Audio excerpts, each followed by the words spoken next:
All right, everybody. This is actually a really great opportunity for me. I'm here with Robert Alter, who's the preeminent translator of the Hebrew Bible, and he's also a scholar on among other things, literary works like Kafka and other modern Jewish writers like Philip Roth and all that kind of stuff. So I'm excited. We'll be having Robert Alter to discuss his translating work and how he actually came to decide to want to translate the Bible and all that. We will see how that goes. So, how are you doing tonight, Mr. Alter? I'm doing fine. Glad to talk then. Just one very minor correction. My work on modern writers is not restricted to Jewish writers. In fact, just about a week ago, no, 2 weeks ago, I have a book of mine on Nabokov appeared. Oh yeah, I actually think I saw that somewhere when I was looking into some of your other work. So yeah, actually, he studies a lot of different genres. As a matter of fact, I noticed you actually did some work on Stendhal as well. Right. I wrote a critical biography years ago. Sweet. I actually would like to ask you about that around the end of this once Sure. we get through the main stuff. But anyway, one of the questions I wanted to ask you is considering how the Bible has been translated and retranslated into different languages throughout all time. And also, I think I remember in actually your introduction to I got to show this as a shameless plug. This is how it is. It's a very beautiful volume. I think everyone should actually look into this because it's really great. In your introduction, you mentioned how when it comes to translations of the Hebrew text, there aren't any originals for what we have. There are none. Is that correct? You mean actual manuscripts from the people who wrote it? No, of Yes. course. Yeah, exactly. So what I want to learn is because you mentioned that it's kind of hard to understand or try to find any sort of facsimile or try to translate what they would have originally had written compared to because I think this is what manuscripts did you use of the Hebrew text? Because I think you can explain that better than I can. That the Hebrew text that we have of the Torah and of the Tanakh is that they were actually rewritten from what we have of the Septuagint. Is that pretty much how it is at the moment? No, no, no. The Septuagint is the old Greek translation. It's the first translation of the Bible. And the motivation for it was that after, excuse me, No, you're good. after the conquest of the Middle East by Alexander the Great, there was a Jewish diaspora in Egypt in particular, and they no longer knew Hebrew. They were Greek speaking, so they needed translation. No, the text I work with is not at all based on the Septuagint. So it's what's called the Masoretic text, which means the traditional text. Now, to what extent does that reflect the original writings? It's hard to know. I mean, the Masoretic text was uh, the editing of it was completed around the year 1000 of the Common Era. And excuse me, suddenly went down my throat. No, you're good. Right. Um, the and of course, it was based on many generations of scribal transmissions. Now, we know here and there are differences. That is, say there are passages. I mean, not whole books or anything, but here and there, there's a passage in the Septuagint which is not in the Masoretic text. And presumably the Greek translators didn't invent that, but they had a Hebrew text that included those passages. So it's hard to be certain when you're looking at the Hebrew text of the Bible to what extent it reflects the original. So what every Bible scholar does, there's, and I can't get that frog out of my throat. Maybe you need There's another drink. I'll take a little drink, okay? Yeah, that'll probably help. I'll take a drink myself. Okay. So there's a critical edition of the Hebrew text that was published in the late 1960s in Stuttgart. And that is quite helpful because down at the bottom, it gives you variants. Like if there's another manuscript that shows a different reading, it'll give you that. If there is something in the Septuagint or in some of the other old translations, like the Aramaic translation, the Syriac translation will give you that. So that it's not perfect, and there are a couple of different teams of scholars that are working on an updating and that, but it's very helpful. I can give you one illustration. All right. Cain and Abel. Yeah. We have the story of the first murder begins like this. And Cain said to Abel, and then in the next sentence, he's killing him. Now, there is nowhere else in the Hebrew Bible that you have the formula for introducing speech, and X said to Y, and then no speech. So something's missing. And the Septuagint translators had a Hebrew text that in front of them that read, and Cain said to Abel, let us go out to the field. He wants to get him out in the field so he's away from others, and then he can kill them. So it's entirely convincing that that was a lapse in the Masoretic text. Okay.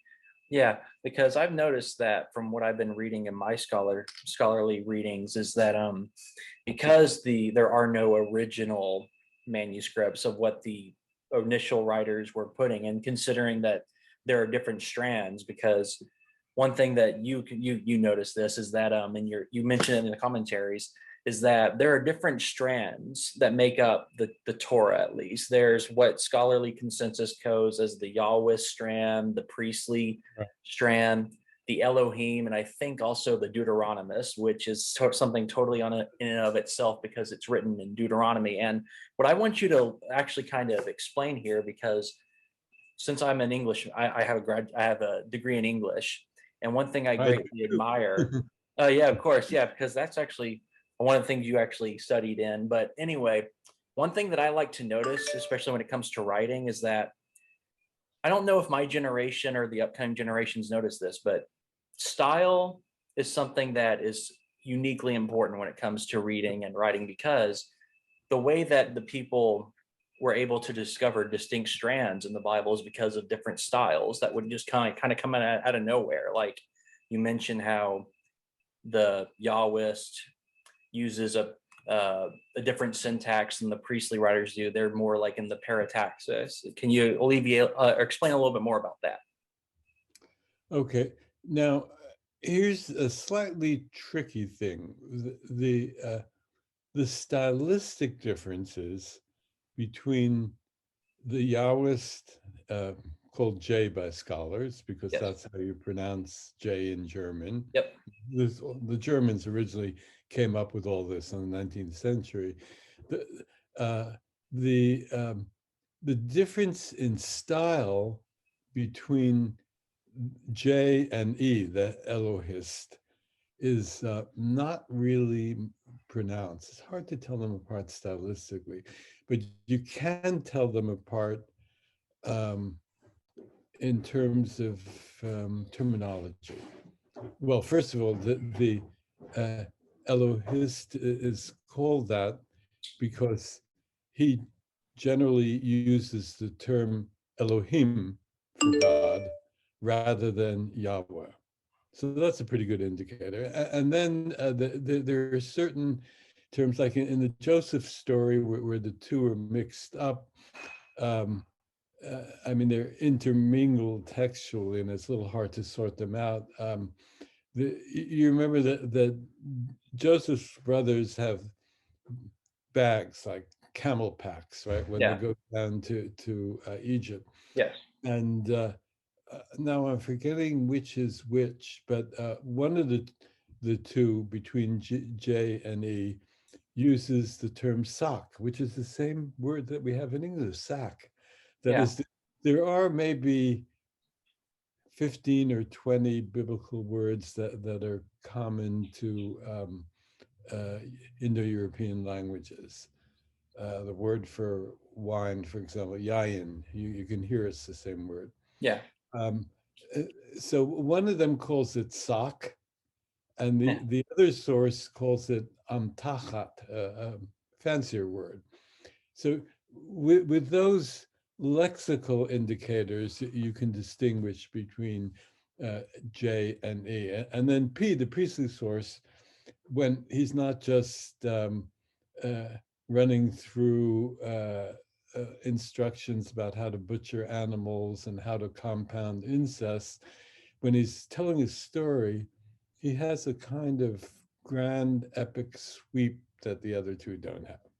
Yeah, that's one thing that I actually, that's probably the biggest example, because I actually told you in the email between you and I that my recent YouTube video is actually on abortion. But when it comes to that, but in it, and I actually mentioned context because context is wholly important that many people may not get, is that the first two chapters of Genesis, like, you can tell instantly, like there's a different state, like there's a switch in style, because the first chapter is the priestly account where the God is just Elohim, is just like creating things by just speaking them into existence, like let there be light, or let this be a thing, and it just kind of appears. And it's all in that parataxis syntax where it's like, and he did this, and then and he did that. Right. But then when chapter 2 comes along, it becomes Yahweh Elohim. It's no longer just Elohim, and he actually starts to form things like out of the ground. And I actually mentioned your note in the video about how he blows into the nostrils of Adam to create him.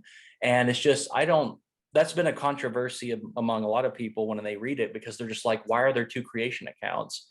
And of course, apologists, which I don't put any stock into, because they're there to apologize for the text. They're trying to make up excuses.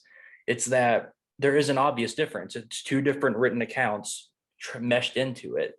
Yes, well, I could explain how that came about briefly. Yeah, that would be cool. The the story that the Yahwist tells is it's just keep getting scam calls on my I get those too. the story that the Yahwist tells is the older one. It probably antedates the priestly version by at least 2 centuries. So if the priestly editors or the priestly writer was not happy with it, why didn't he just jettison it? He couldn't jettison it because it had been in circulation for a couple of centuries, and he knew that it was authoritative. So you don't mess with authority, you have to include it. But his vision of God and of creation, as you pointed out just now, is quite different. He was unhappy with the anthropomorphism of Jay's story, uh, uh, shaping man out of the soil, the way a potter works with clay, and this blowing of breath into the nostrils. And and I don't think he was keen on this idea of the first woman being created out of a rib of the first man. So what did he do? He wrote his own version in which, as you point out, God creates everything through speech acts. And also everything is kind of beautifully choreographed. And it was morning and it was the evening first day. It was evening, it was morning first day, and so forth. And then since he was the editor, there's general agreement that the editing was done in priestly circles. He put his account first. Yeah. So that's, we have the two very different ones. Also, this is actually a good spot to actually kind of delve into actually what you argue in another plug. the art of Bible translation is that when it comes to translating the Bible, from what you've learned, is that this modern translations, and I actually have a few of my own back here. I have the Jewish Publication Society. I have the King James, even though that's pretty much the 1611, which is actually pretty good, despite some flaws. And I also have the Catholic Bible that has it. And what the thing is that you've argued that in committees, when they're translating, they don't have an ear for like the original like Hebrew rhythms or the dictions that they have in the words, or even the nuances that they'll try constantly, like if like how do I explain, there's a word like the Hebrew Bibles you've argued use words very like simple words, and they'll reuse them in different contexts, but it's usually the same word. But the modern committees, what they will do is they'll add some like flourishing word that's not really synonymous with it, Right. but it just, and I want you to explain how, when you, because we're talking about the first chapter of Genesis, you talk about how in your translation you use dominion of night and dominion of day, whereas in other translations they use like this harder like dominate word, even though it's not equivalent in Hebrew. Explain the problems that translators have today of not. Uh, there are a couple of lines of translation. These committees, and they work basically in the second half of the 20th century, after World War II. They were composed of very learned men, and I don't think there were any women in those committees at the time, and people who had done graduate study in the Bible at Oxford and Cambridge for the British Protestant translation, or at Harvard, Yale Divinity, the University of Chicago, etc., here in our country. Now, you learn a lot of useful things for understanding the Bible there, and you're going to be directed to study Akkadian and Ugaritic and maybe even Egyptian, and of course to look into archaeology. All that's fine. You will never take a course in prose style in the Bible. And even their understanding of the formal structures of biblical poetry is rather dim and often misguided. So that's one problem. They're not trained to look for the literary structures. The other thing, this is kind of sad, the King James Version, it has its faults, but those translators had a good sense of literary English. They were in touch with the literary culture of their day, which I think that people training in biblical studies are out of touch with the literary culture. So they translate with a tin ear. They mix different styles. They use kind of blatantly modern terms which sound all wrong. Like in one translation, Potiphar's wife says, "Make love to me." Yeah. Actually, the words for sex are interesting because in the Bible's lie with me. So there's to lie with, there's to know, which we all know what that has a sexual connotation. It's even a legal term, carnal knowledge, and to come into. Okay.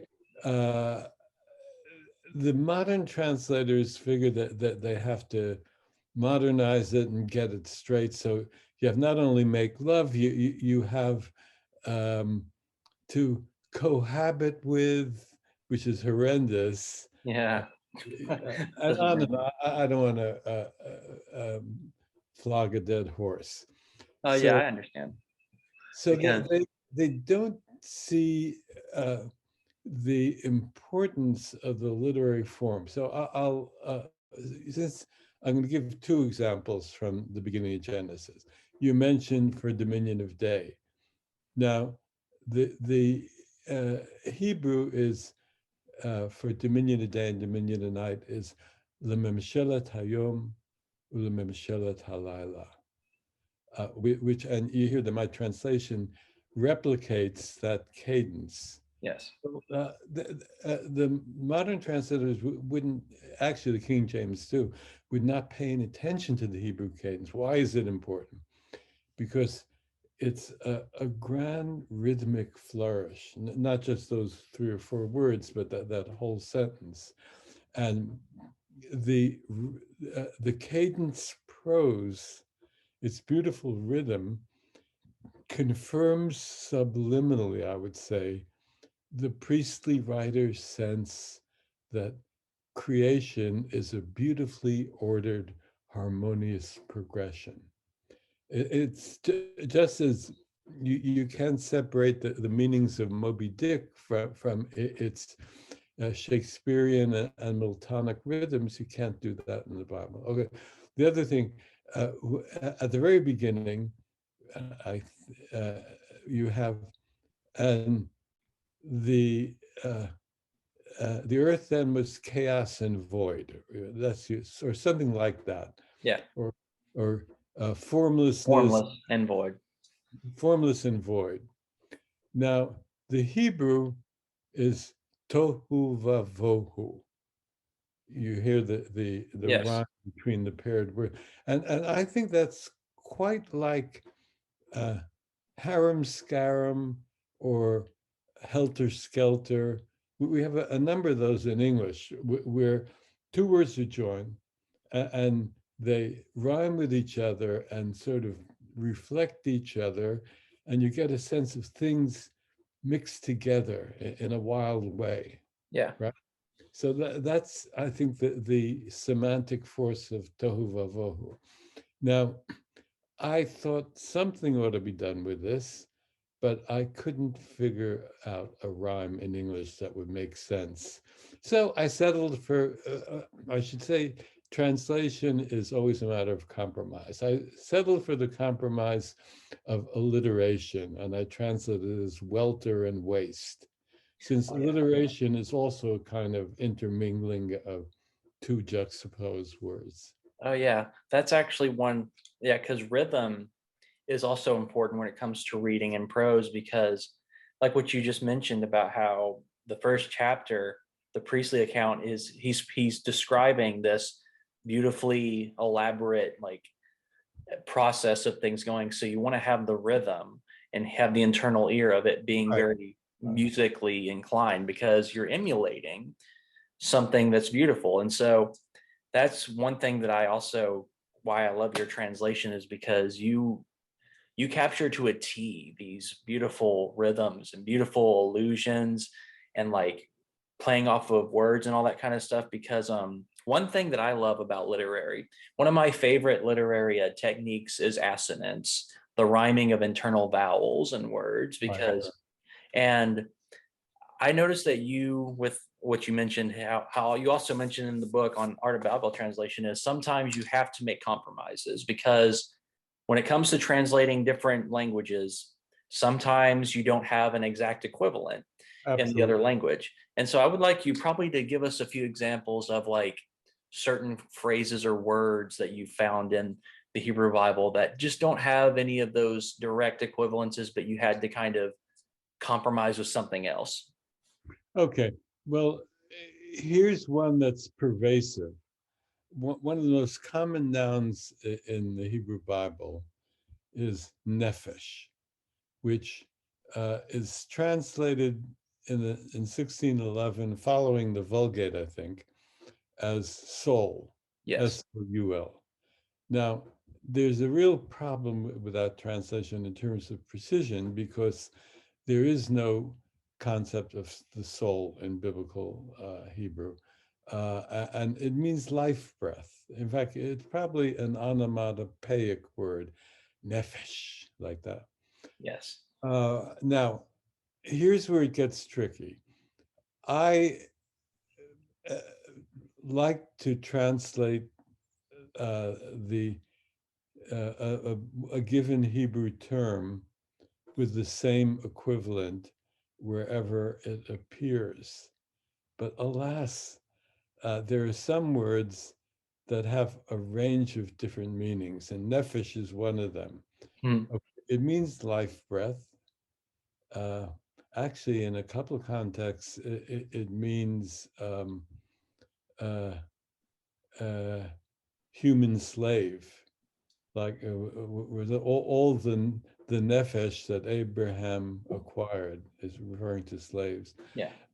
It means uh, strangely throat or neck.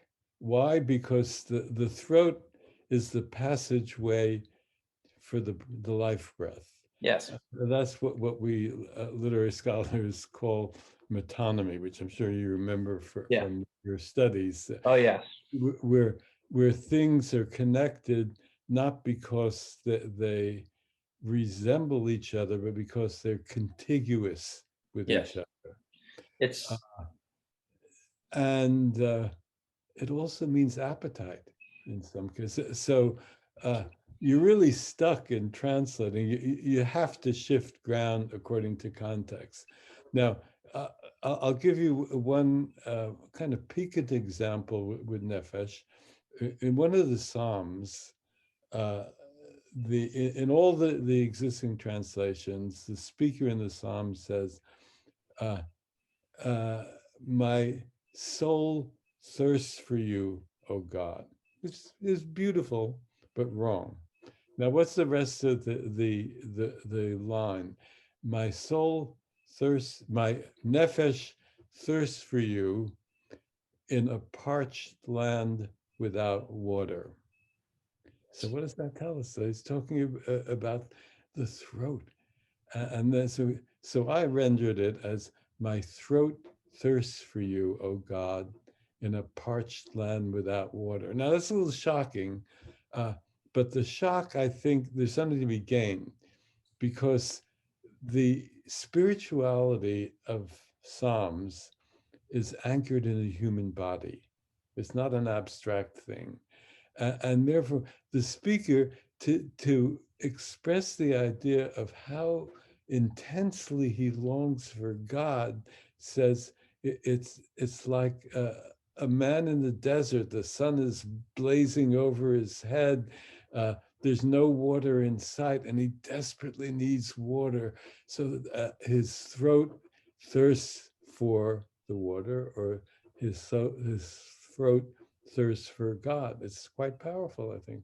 Yeah, that's actually something that's, I mean, because when you think of psalms, when people think of what a psalm is, it's a love song, or not technically a love song, but it's a hymn dedicated to like praising the power and the glory of a god or their god. But also, this is also another crucial aspect of why I think this is important with your translation. And you mentioned this quite a few times. It's that modern translations try to explain through their translations. They try to make it so literal that they're explaining everything to you. Whereas when you read it in the actual equivalent, it's being conveyed in beautiful, symbolic, literary language.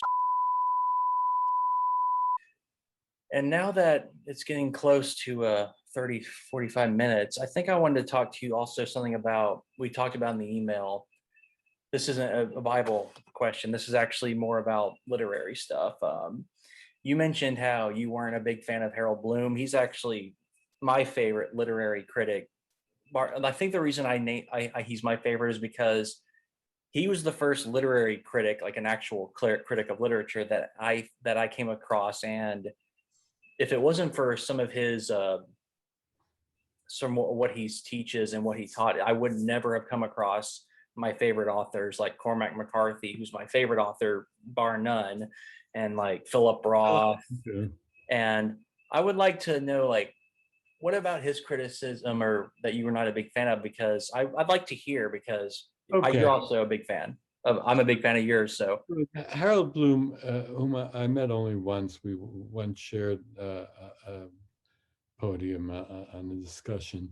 Um, he was a brilliant man, and he had some strong original ideas, especially when he moved out from more conventional discussion of romantic poetry to the anxiety of influence and a series of related books, uh, he hit upon this idea that uh, literary creation is always a struggle of the writer with his literary forebears. It's an Oedipal struggle. In a way, he has to kill the literary father by what Harold Bloom calls a strong misreading of the father. Okay, that's fascinating. And it covers a certain amount of ground, but not enough. That is, not every great writer struggles with his forebears. There's many writers have a sense of the transmission of the craft and the resources of writing. For example, Ben Jonson, the contemporary of Shakespeare, who I think was a brilliant playwright and a fine poet, he wasn't struggling with any literary fathers. He was uh, developing cues from them. So in a way, Harold Bloom became, after a certain point, a Johnny one note Yeah. with this thing. Now, the other thing is that in his later years, this is a little unfortunate. You get a sense that he was doing a lot of recycling of his lecture notes. So these aren't as strong as the early works. Finally, this is something that just personally annoyed me. Uh, because he gave these extravagant interviews to the popular press, in which he told the credulous interviewer that he had uh,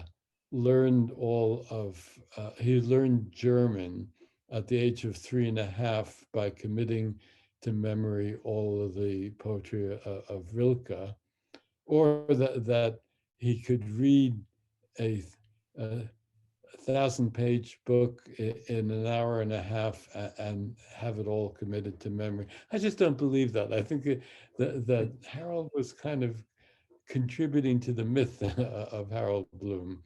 Yeah. And at times, well, he wrote this book, since we were talking about Jay, the book of Jay, which is entertaining. It's a kind of amusing book, which in the end he proposed that Jay was a woman, which Yeah. seems rather dubious. And he hired a man named David Rosenberg, I think, to do a translation of the Jay passages. Now, my scholarly colleagues have said that Richard Elliott Friedman wrote a piece on this, that many of the passages that Bloom calls Jay don't belong to Jay. Uh, But also when you see the comments that he makes, at times he makes comments about things that are only in the wretched translation of Rosenberg, and they're not in the Hebrew at all. So Harold Bloom would not admit that he didn't know Hebrew, but he didn't. well, that's actually kind of interesting. Yeah, I will agree with you that he did in the later years, because I actually have pretty much all of his books and I read through them every now and then, and he does tend to repeat himself quite a bit. And as for the whole part where he said he would read books in an hour, that may have just been hyperbolic, Bloomian stuff. Like he was just probably eating into his own ego, because he had a pretty big ego about himself. But Oh, yes. he still had what I still respect about him is just he had a passion for literary. He Yes, did have a big I passion. respect that too. And so that was pretty interesting. And also, one thing I would also like to ask you about literary stuff at the moment is that, since for the past few years, maybe a little longer, the the generation of Jewish American writers that are pretty much well known in America, like Philip Roth, Saul Bellow, probably Nathaniel West, even though he didn't really consider he was anyway, that's another example, but they're all kind of going down. They all have passed away, and the only current living authors I think at the moment we still have are Cynthia Ozick, and we have Nicole Krauss, but she's kind of a younger generation Yeah. of Jewish American writers. Where do you think, when it comes to that generation of Jewish American writers, do you see any sort of, in the upcoming generations, any sort of continuance of that writing style of what they would tackle? Because it's usually, they would normally tackle like, what is Jewish identity in America in the 20th century compared to other traditions and all that kind of stuff, and it's most postmodern. Where do you think there's a trend that may be reviving that sort of style? Well, I think that they are the younger generation. I like Nicole Krauss a lot. I mean, there I find I think I've read all her novels, and there's usually a flaw somewhere in the novels, but the good stuff is really good. Um, and she's a good example. She's very different from uh, Roth, Malamud, and Bellow, in that she's very connected to Israel. And she said a couple of her novels, partly at least, in Israel. Rumor has it that for a while she had an Israeli man as a lover, which kind of helps the connection. Mhm. Uh, Now, Israel barely surfaces in the writing of the previous generation. Um, it does come up in Operation Shylock by Philip Roth, Yeah. and Bellow wrote a very nice nonfiction short book about his visit to Jerusalem, but that didn't impinge on his writing. Uh, so I think the difference is this: that the um, say the big three of that generation, Malamud, Roth, and Bellow, uh, were the two of them were the sons of immigrants from Eastern Europe. Roth, I believe his parents were born here, but is sort of close to the immigration, and and so to begin with, there is a sense, especially in Bellow, of the immigrant legacy. Like Bellow knew Yiddish quite well. And sometimes he throws, like in Herzog, he throws some untranslated Yiddish terms into his writing. And he knew a fair amount of Hebrew as well, biblical Hebrew. And so there's a kind of rich sense of Jewish tradition. All three of them have a strong sense of the distinctive culture, sociology, let's say, of middle class Jewish life in America. Now, that's become diluted, I think, in a way, because Jews in America have become more Americanized. And of course, the Yiddish background is much more distant, so they take up other themes and emphases. Oh, okay. As a matter of fact, that's also why I wanted to bring up to you that you should probably look into reading Joshua Cohen. He's actually a younger generation Jewish writer who's actually written a book that I did a review of his book called Moving Kings. It's actually really complicated in that, because it's kind of has the sort of strand you can see in a Bellow or Philip Roth novel, where the characterizations of people, but he also connects it directly to Israel, because part of the novel is about the Israeli-Palestinian conflict that's been going on there since like the 1960s or 50s, when Israel became back into its nation state and all that. And I thought you might want to look into him, because he seems to be kind of bringing into that tradition that's been kind of on the waning side of how Jewish American writers are becoming more Americanized, like you said. But he's trying to keep this tradition around. But I think you would like Moving Kings. It's a really complicated, but also very harsh book in ways of how it treats Americanized Israeli relations to the Palestinian conflict. And it's very complicated. As a matter of fact, it actually connects to the David story in the Hebrew Bible, because one of the main characters, his name is David King, and it's obviously an inversion of King David. Okay. And so I thought you might want to look into that. And also, real quick, because I think we're about out of time soon.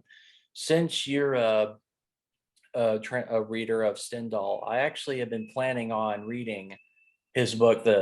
Which one is it? The Charterhouse of Parma. Is that it? Wonderful novel.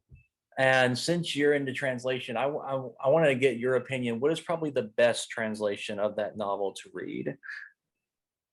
Well,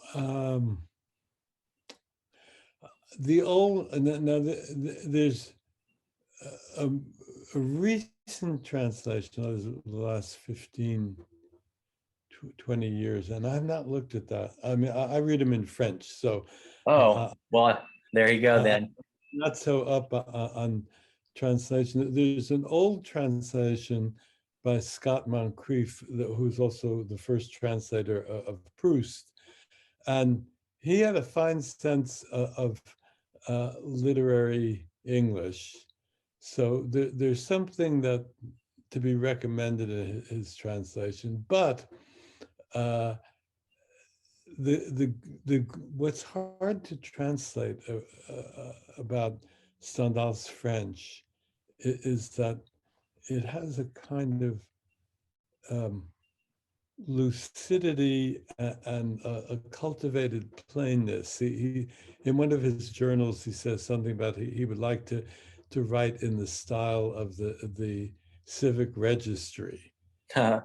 And so the danger, this is a little bit like tarting up the simplicity of biblical prose. If this is an actual illustration where the French says, I forget what who the characters are, but he beat him or he gave him blows. Scott Moncrief has something like he administered fisticuffs to him. So you can see how that's all wrong. Yeah, I can see how that can be a little bit of a different interpretation of the text. And just add this about Stendhal's prose. When I was working on a book on Stendhal, of course, I was reading everything in French, but there was a period for a couple of years when he was writing a letter from Paris for a British journal. So, of course, he would send over his French text. Well, he knew English, but he couldn't really write for publication in English. He would send over his French text, and somebody at the journal would turn it into English, and they would publish it. Now, we don't have the French originals. So when I read the English translation, there's something of the lightness of touch, the subtle irony of the French that had evaporated. Also, that's also bring it back to the Hebrew Bible just real quick. I don't think I've mentioned, but in the modern translations, for some reason they just don't. What was the passage you used? They use so many words that in the equivalent it just sounds like you're reading an official legal document. Like it's just dry, like unnecessarily opaque language, just because it's overly Latinized. But in the Hebrew, it's way more concrete. And there are so many passages in your translation where it just hits on this very compactness. Whereas in the other translations, it's like they try to make they're speaking dialogue. It's like the Egypt and Pharaoh talking about what we're going to do to the Israelites, because they can't multiply. And the language that most translators are using is just so opaque, Latinized language. It just kind of makes it seem so dull to read, but you actually make it equivalent to what it actually means. And that's kind of the problem that a lot of translators don't really have the ear for. And that's sort of the big deal, right? Right. Well, let me conclude with an example. All right. Kohelet, conventionally called Ecclesiastes, which is a dreadful name, Yeah. is the closest thing to a work of philosophy in the Hebrew Bible. Some people think that it might be influenced by the Greeks because it's very late. Whether that's true or not, Biblical Hebrew has a limited range of abstract terms, and what the author of Kohelet does is to use metaphors which are rich in multiple meanings and of course very concrete instead of the abstract term. So and I will conclude with this example. Vanity of vanities, says the preacher in the King James Version. The modern, they want to get away from vanities because people might think of a woman looking in a mirror, which is not what the guys in 1611 meant. So they say futility, terrible futility, or absurdity, terrible. Now, the Hebrew term means breath. What comes out of the mouth, like think you're breathing on a cold day and you can see the vapor for a moment, then it dissipates. There's nothing to it. So I translate it as mere breath. And then we have another recurrent phrase. So this will be my concluding example in Kohelet, which is vanity and vexation of spirit, says the King James Version. Oh. Now they got that entirely wrong. There's Yeah. no vexation. They misread that Hebrew term. They construed the wrong root. It means to shepherd. And the word that they translate as spirit actually has this other meaning, wind. It's herding the wind, which is brilliant. You couldn't have a more powerful expression of futility than herding the wind. It's like our herding cats, but it's stronger. Okay, I think we can tie it Yeah. up now. Yeah, I think that's actually pretty good. But before I end, I would just like to comment on that last translation you mentioned, because it kind of goes back to, like we said again, translators want to explain things as opposed to actually convey what it means. Because when you say breath, it's fleeting, it disappears. So you're trying to catch something that's constantly going away. And that's just brilliantly how I just want to let you guys know that that's a brilliant way to kind of get that in a literary translation. But yeah, thank you, Robert Alter, so much. I greatly appreciate you giving me your time. And I hope everyone will actually read his translation and also his book and get to look into him more, because he's a great translator. He takes this stuff as seriously as, well, anyone should take stuff like this seriously. So Robert Alter, it's been a pleasure. And I would hope to maybe we'll talk again at some other point, maybe. Okay, fine. You take care. You have a good day.